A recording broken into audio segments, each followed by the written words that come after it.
Calaroga Shark Media.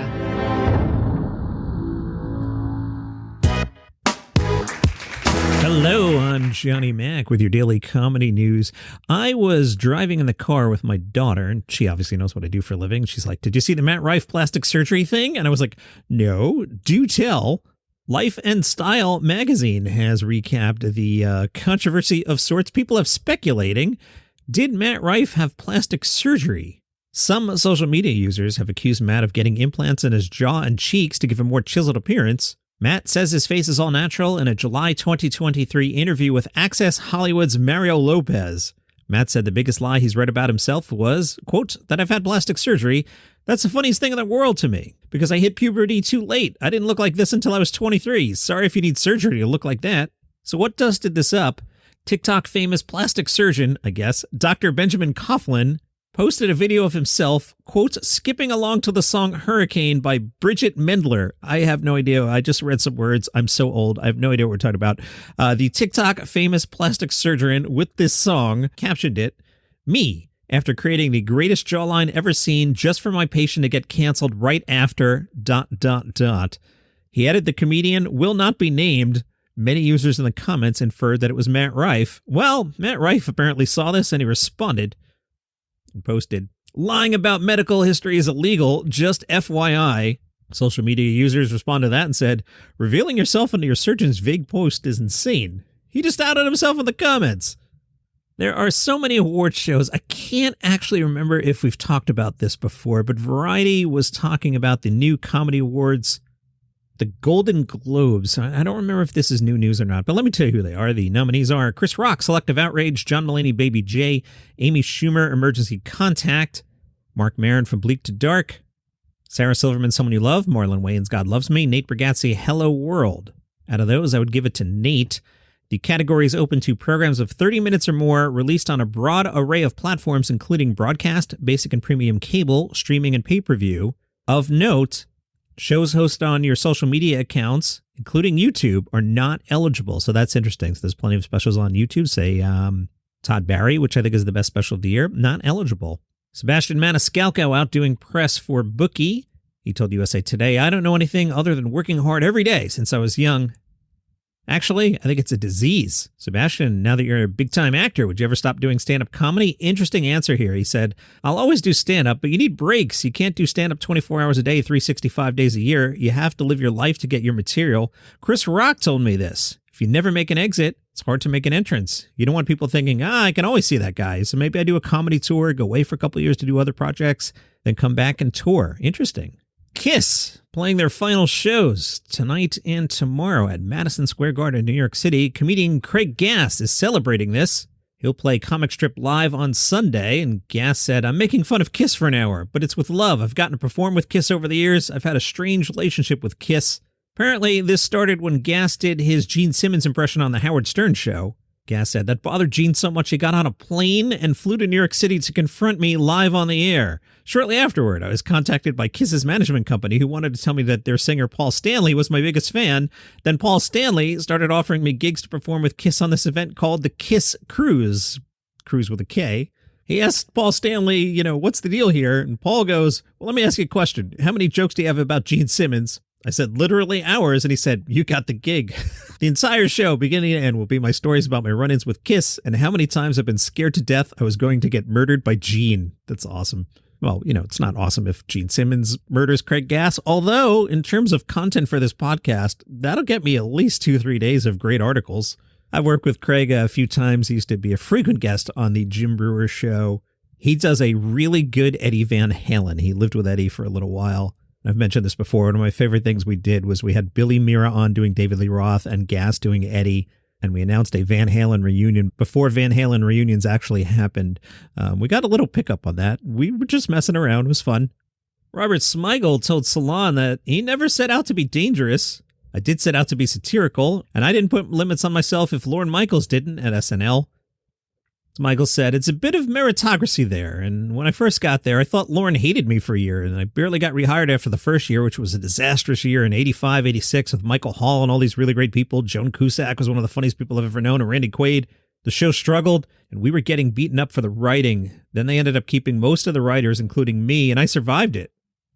Then we brought in Phil Hartman and Jan Hooks and Dana Carvey, and Nora Dunn was there, and Kevin Nealon, Victoria Jackson. It was just sketch veterans, people who were really born to do sketch comedy. It changed overnight.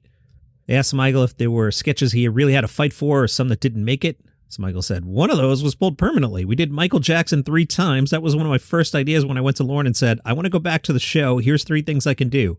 I can do the Ambigiously Gay Duo thing, this ex-president's cartoon, and this fun with real audio thing where we take real audio and turn it into a cartoon. The 4th one was actually doing Hanna-Barbera kind of cartoon characters about celebrities. The first one I pitched was Michael Jackson as kind of Yogi Bear. The way Yogi Bear kept snatching picnic baskets, Michael Jackson did the same with underage boys, basically. That was the premise. That's what was going on in the 90s. The 90s were an insane time comedically because the dam burst in the 90s. Basic cable had joined the fray in the 80s and HBO had broken out. There was all this pressure suddenly on network television to compete with basic cable and pay cable to be more outrageous and reflect the real world more. Suddenly, in the early 90s, the standards department was dissolved in NBC. It came back in a much softer capacity. That happened everywhere. Fox, with In Living Color, the kind of stuff they would do, and everybody applauded it at the time because it was considered taboo-breaking and outrageous. Isn't that great? Networks are loosening up, but in retrospect, some of the most politically incorrect things that would be perceived now, like sketches that made fun of handicapped people or gay people, relentless kind of sketches that way, the 90s and the early zeros, I would say, would be the most reflective of that time. He said, I'm still proud of the Ambigiously Gay Duo, at least the concept, because it was supposed to make fun of homophobia and our obsession with it. These guys gay? They seem gay. And the absurdity of caring so much to the point where superheroes, the most heroic people in the world, all they're trying to do is save the world, and the audience is obsessed with whether they're gay or not. Want to know what's weird? I've been telling you about Evil Bill Engvall. He's disappeared. He has stopped going to the National Donuts chain. Maybe he's a listener. I don't know what's going on. It's very strange. The Daily Show has announced their upcoming guest hosts, Kal Penn and Charlamagne the God, will get another shot each. It's their second time in this round of auditions. Charlamagne this week, December 4th. Kal Penn, December 11th. Variety says executives at the Paramount Global Network are said to be eager to study audience research and get another look at how various personalities handle the job. I'll get into that a little bit more tomorrow. Judd Apatow has a new documentary about the friendship of Don Rickles and Bob Newhart. In the 20-minute piece, Newhart and his wife reflect on their well-known close friendship with Rickles and his wife. Bob and Don, a love story. Where can I see this, Johnny Mac? Well, you'll have to go to the New Yorker website. Seems like that might have been a bigger thing that was supposed to air somewhere else. Hopefully we get a longer cut of that. From Newsweek, during a recent performance in a comedy club, an audience member asked Ashley Gavin, how do you feel about Israel? Gavin said, what do you mean, how do I feel about it? How the F am I supposed to feel about it? The crowd burst into laughter, and Gavin asks, how am I supposed to make this funny? The ghost of George Carlin could make this effing funny. What do you want me to say? A rabbi and a Palestinian walked into a bar? That joke landed. She yells, yo, rabbi's so fat, in the style of a classic Yo Mama joke. Gavin is stunned by the laughter and tells the audience member, I just effing did it. She then asks the woman if she's also Jewish. The woman confirms she is. Gavin tells her, well, you have to be. That'd be super weird if you weren't Jewish or Palestinian, because no one just plain white is like, hey, yeah, talk about it. We want to hear it. Most people seem to like what she said, although TikTok user 5980535169073 apparently called her ignorant. Newsweek is keeping a tally of where various people are on this issue. Celebrities who have been slammed for their support of Israel include Stranger Things star Noah Schnapp, comedians Amy Schumer and Sarah Silverman, actress Gal Gadot, and Will and Grace star Deborah Messing. Those coming under fire for supporting Palestinians include Susan Sarandon, former adult film star Mia Khalifa, and the Incredible Hulk Mark Ruffalo.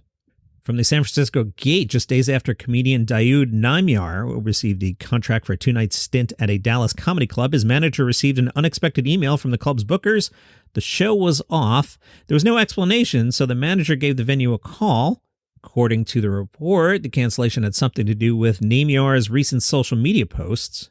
He told the Gate, all of my most recent posts have to do what's going on over there, meaning Gaza. In one sketch, he dresses up in a suit and plays a real estate agent for the fictional Israeli reality group, formerly known as the Palestinian reality group, which advertises free, recently seized land to Israeli settlers. His character says, this whole area used to be schools and hospitals, but we bombed it. He said he sat on the sketch for 2 weeks after shooting it because he were to be insensitive. I like to make people genuinely laugh at terrible situations, but he got enough positive feedback from Jewish and Palestinian friends, he decided to release it. He tells the Gate if they're stopping me from my political beliefs or my jokes, they might be doing to other Muslim comedians or other people who are in a similar stance.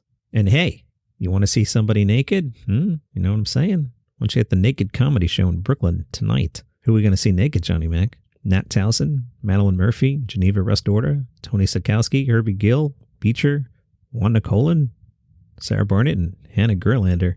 New York City's naked comedy organizer Billy Procida says if they were wearing their clothes, he'd still be like, this is a great lineup. Do you like creepy voice? I don't. Billy says, you forget you're naked like a minute into it. A lot of the comics are surprised by how not weird it feels once they're up there. You get like 30 seconds with the audience of them being like, haha, look. And after that first 30, they're like, do you have jokes? Also, anybody in the audience who is brave enough to get naked and tell a joke on stage is welcome to. That's you, dear listener. Believe it or not, a handful of attendees usually do, and the winner gets awarded a prize. What are the prizes? It could be some weed. Are you allowed to just give away weed? I don't know what the New York City laws are these days. Or a vibrator. Billy says the more naked the audience gets, the more fun the whole audience ends up being. Before the show, comedians are known to do push-ups to tone their arms or use a resistance band for buns of steel, and he admits sometimes the male comedians are worried about how they'll present, is the word that was used. That's your comedy news for today. Follow the show for free. If you like the show, tell somebody about it. And you can follow it on Apple Podcasts, Spotify, YouTube, Overcast, Pocket Cast, wherever you get your shows. See you tomorrow.